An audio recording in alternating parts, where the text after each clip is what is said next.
Okay, so when it comes to the hobby and making these videos, there's two things that I really love. First one is having an algae-free aquarium. I think that one doesn't require any explanation.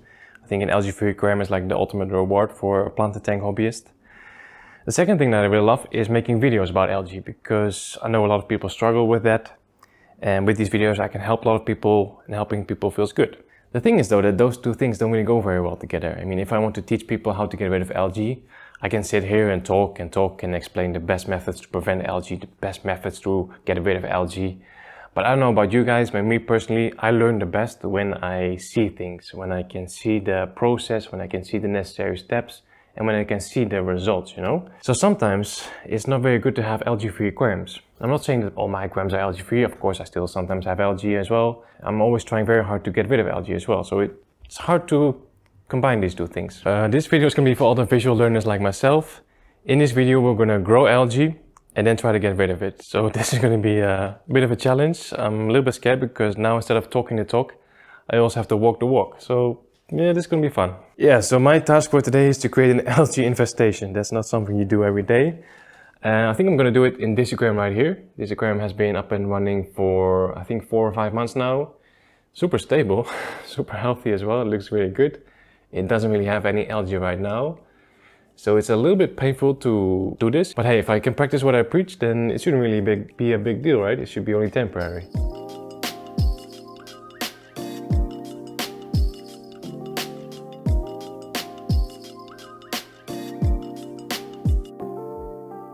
So the last algae video that I made was about the one thing you have to do to get rid of algae once and for all. In that video I talked about that if you want to have an algae-free aquarium, you need to focus on creating the right balance between light, CO2 and nutrients. If you didn't see that video, highly recommend you watch it. I'll leave a link over there, I think. So if you want to create an algae infestation in this tank, we basically have to mess around with those three things, the light, the CO2 and the nutrients. So this is a high-tech tank. We have a very powerful light, we have CO2 injection, and the nutrients are coming mostly from the substrate, but I'm also dosing a little bit of fertilizer, mostly potassium. So in order to mess those things up, I'm thinking to just increase the duration of the light. The light is already at full power, so I can't make it any stronger. I can only prolong the photo period. Then in terms of CO2, I'm just going to remove it, so no more CO2 for this aquarium. And in terms of the nutrients, I'm actually going to be dosing a lot. So normally my methods that I preach is lean dosing, so dosing very little fertilizer.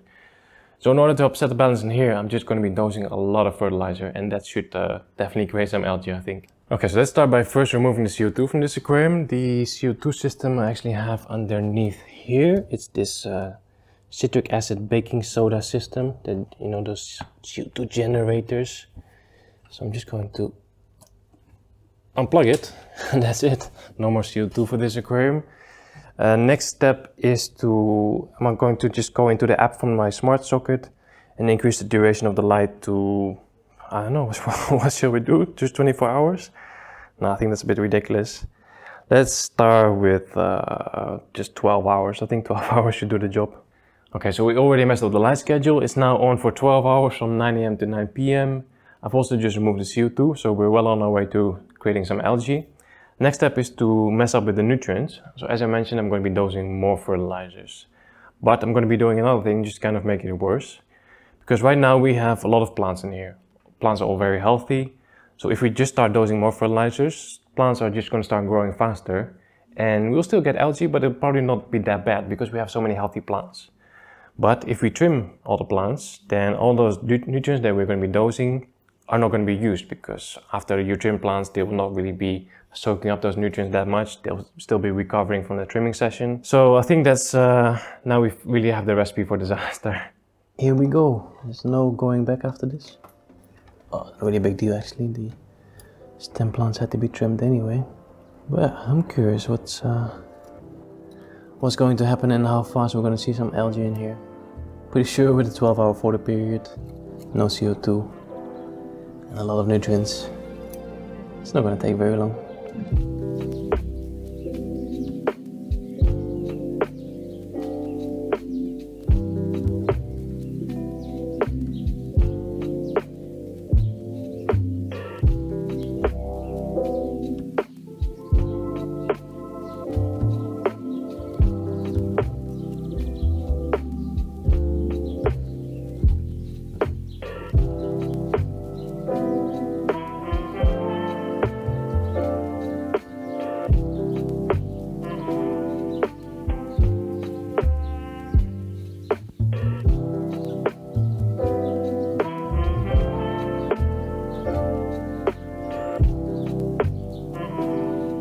Okay, here we go. Plants are trimmed.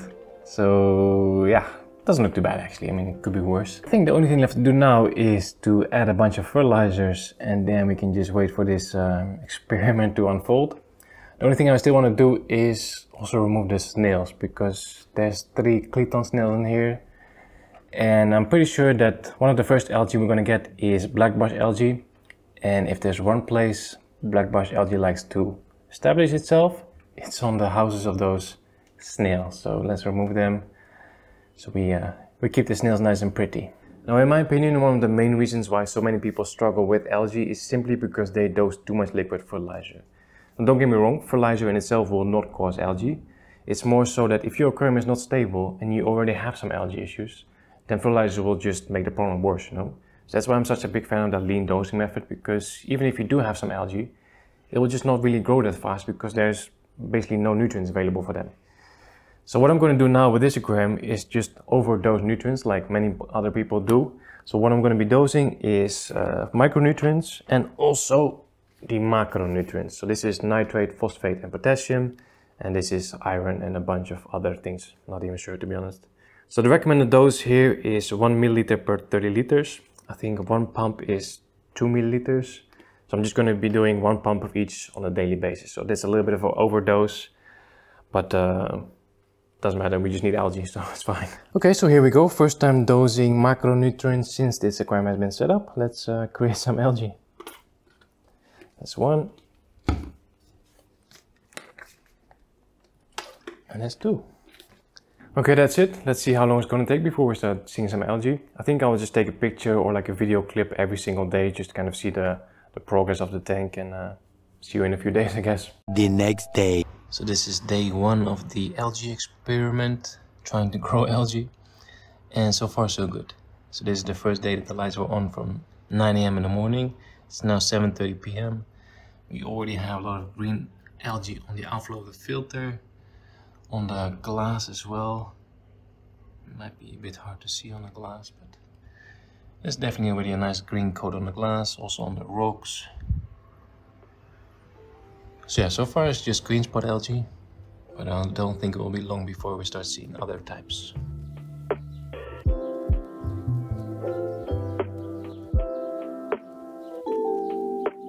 Okay guys, it's now like 8 or 9 days since we first started messing with the CO2 and the lights. And to be honest with you, this is not really going as I expected. So I really thought that once we would remove the CO2, increase the lights and increase the fertilizer, like within days we would have a bunch of black bush algae, staghorn algae, thread algae as well. But it's now been 8 days and the only thing I'm growing is a bunch of green spot algae. Of course it's still algae, but this is not really a challenge. I mean, if I would want to get rid of this, I can just clean all the glass manually, then reduce the lights back to 8 hours, go back to my normal lean dosing method, add CO2 back, and it'll be gone within a few days again. So this is not really a challenge. I want the tough algae like black bush algae, staghorn algae, hair algae. So I think we have to change the tactic a little bit. So yesterday I already upgraded the lights. We now have the Skylight Intense 40. So this one actually has about 1800 or 2000 lumens. And the previous light, the Twinstar E series, has like half of that. So maybe this will make a difference. I'm also thinking to actually put the CO2 back on, but just inject not enough CO2. I think maybe that will also trigger some algae. So we're going to give that a try. It's weird, but I'm actually struggling to grow algae. That's not really what I was expecting from this experiment. Oh, I do actually have another type of algae. Over here in the substrate there's a little bit of blue-green algae or cyanobacteria. It's a little bit on this side as well, but might be a bit hard to see on camera. But it was actually already there before we started doing anything to this tank. But it seems like right now it's slowly starting to spread a little bit faster. The thing is that on this aquarium I'm getting a little bit of sunlight every morning from the window on the left side. Just a little bit, but yeah, still enough to cause some blue-green algae. It's not really a big deal as long as it just stays in the substrate there.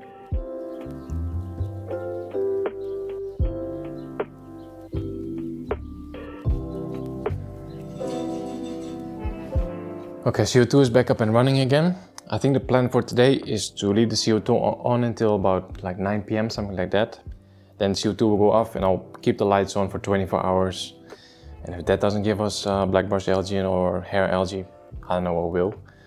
keep you guys posted. Several days later. Well guys, I think I'm going to give up and call this a failed experiment. It's now been another few days, I think 3 or 4 days, and there's still no sign of black marsh algae, there's no sign of hair algae, there's no sign of staghorn algae. So we're still stuck with the green spot algae, that's all. So I think I have to go back to the drawing board and find another way to do this experiment, because I still think it's a pretty cool idea to make a step-by-step tutorial how to get rid of algae. So I can really show people step-by-step how to treat algae and how to get an aquarium back into shape. But it just doesn't seem to want to work with this setup, so yeah, back to the drawing board. So in a minute I'm going to start cleaning this aquarium, clean the glass, and maybe brush the rocks a little bit as well, just to make it look good again. But before we do that, I want to do a quick water test, because I did a water test like a few weeks ago when this aquarium was still looking very good. It would be nice to kind of compare those two results. So let's do a quick water test, see what the nitrate, phosphate and iron levels are in this tank currently.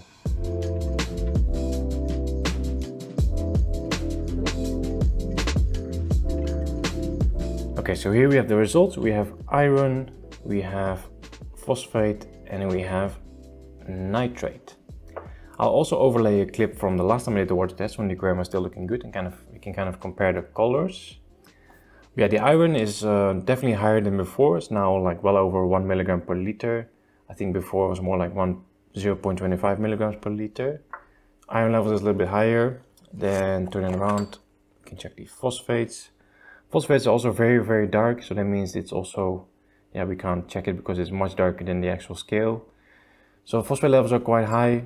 But surprisingly, the nitrate levels are still very, very low. I kind of expected that because I was noticing that the Rotalas are still very, very orange, slightly pinkish. That only happens when you have low nitrates. So still very, very surprised to see this so light yellow, because I've been dosing a lot of fertilizer in here. But I guess it all gets absorbed by the plants and maybe the substrate as well. So I guess there is still one thing that we can take away from this failed experiment. And that is, even though you mess up with the light, you mess up with the CO2 and the nutrients.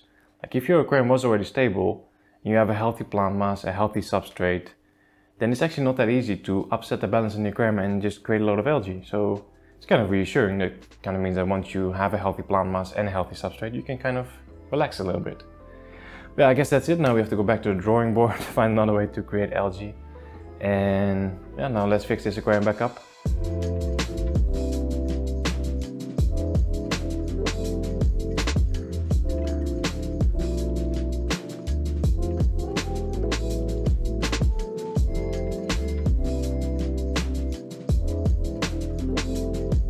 Okay, tank is looking pretty good again. I basically just cleaned the glass, did a large water change, and I soaked the inflow and outflow in some bleach. Oh, and I also changed the light back to the Twinstar. I just have to remember that I still have to change it back to 8-hour schedule. I also wanted to clean the rocks, but then I started doing that. I was like, I'll let the shrimp and the snails take care of that. That's a lot of work. So while I was cleaning, I was thinking like, how can I do this experiment again and better? And then this thought came to mind to basically start a new tank, like completely from scratch. And then just apply beginner mistakes, because we all know that beginners make a lot of mistakes. So they either don't use enough plants, or they use too much light, or I don't know, a bunch of mistakes. So we can start a new tank from scratch, apply those mistakes, and then I can show you how to correct those mistakes. I think that would be a pretty good idea. But if you guys have some suggestions how I should approach this topic, or if I should just forget about it altogether, let me know in the comments. Yeah, I think that's it. Hope you guys enjoyed this failed experiment. See you in the video. Don't forget to smash that like button, and see you next time. Take care.